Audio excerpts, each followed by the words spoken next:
The technical bit, using redirects.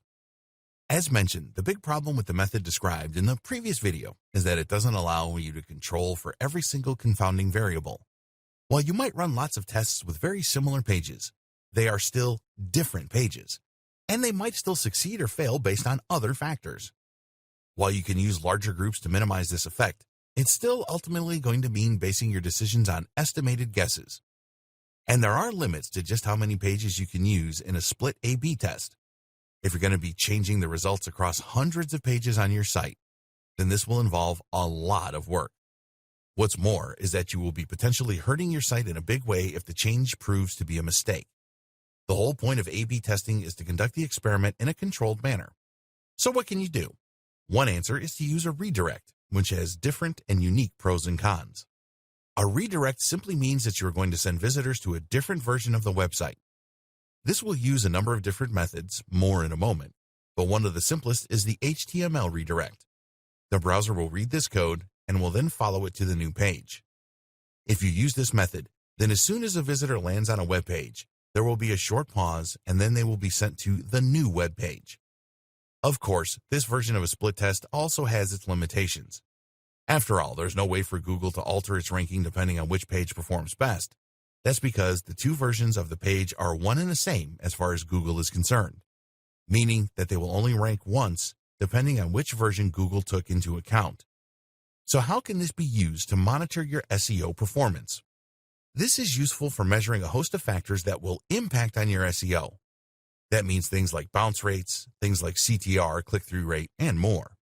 While this might not directly affect your ranking, seeing what page design or content is best for audience retention will have a big effect on your ranking, so this can be just as useful. Which type should you use? The answer is, of course, both, if you have the time.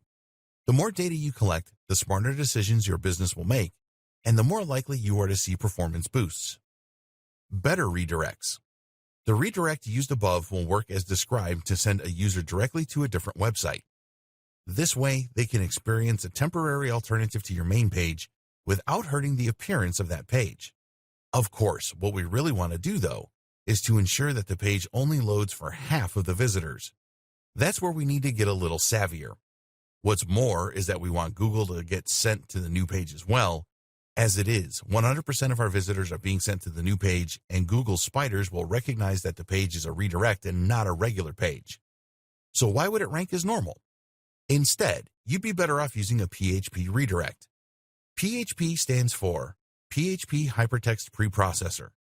And yes, that means that it has its own name in the acronym, which is extremely confusing. PHP is a form of scripting language that runs on the server rather than in the browser. Your website is stored on a server somewhere, which is essentially a large computer, and the HTML code is then sent to and interpreted by a browser each time someone types in the correct URL. Because PHP runs on the server, that means that it runs before the browser ever sees it. In turn, that means that the page will appear in the browser fully formed. You can redirect in PHP by creating a PHP file with the name of your page and then inserting the following text. This will now redirect visitors to the new location, and it will do so in a way that is impossible for anyone to detect. Even if they were to view source, the source they'd see would be the HTML for the new page. The next thing we need to do is to ensure that only half of the visitors are sent to the new page, and we can do this by randomly redirecting those visitors. What this does is to choose a random number between 1 and 2, and if the number is 1, then it sends the visitor to the new page. If not, they stay where they are. This works by using a timer to choose the number, hence the need for the micro-time part. You don't really need to know how this works, though, only that it does work. Using include. While this method of redirecting visitors can be effective, it still isn't quite perfect. You still have two different types of web pages, which could potentially confuse results.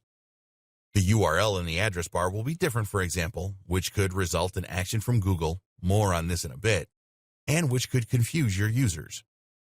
Another option then is to use an include file. This basically means that the page will populate itself with content from another page, allowing a blank template to become your new version of the page. In this version, you will create two HTML pages that only contain the elements that are different. This works particularly well if you are changing something about the text, for instance. Save these as version 1.htm and version 2.html. Then use the following code on the main page. Place this where on your page you want the difference to show.